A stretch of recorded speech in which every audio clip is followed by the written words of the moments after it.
Hey, I'm Brandon Bombardo here at AWFS 2023. I'm here with one of our customers, and Kris, how you doing? Yeah, good. How are you? Kris, tell everybody, what's your company name? What do you guys do? So my name's Kris Beeman. We are in Tempe, Arizona, and I have a custom cabinet shop. I bought my ShopSabre almost 5 years ago now. Yeah. That's been 5 years. Good to see you here at the show. Thank you. Tell us a little bit about your machine. Tell us a little bit about what you're doing as a company. What do you like about the ShopSabre most? So I have the IS408.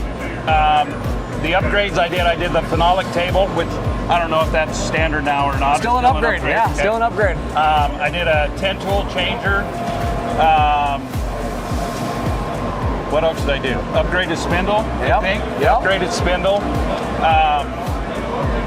It's running as great 5 years later as it did the week we had it. Yeah. The setup was so easy. I was cutting cabinets the day we got the machine. That's awesome. We cut our couple sample cabinets.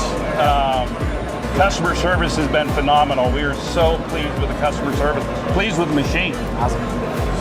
So for those watching this, what would you tell them? Anybody looking at buying a machine, thinking about it, what's your advice to them? Bang for the buck. I think it's the best machine out there by far. Customer service is phenomenal. You won't get better. Appreciate that. The way they build the machine, the weight of the machine is just look at that with other companies. You'll be impressed. Well, I appreciate it. We appreciate you stopping by. And again, if you're interested in anything from ShopSabre, make sure you go to ShopSabre.com.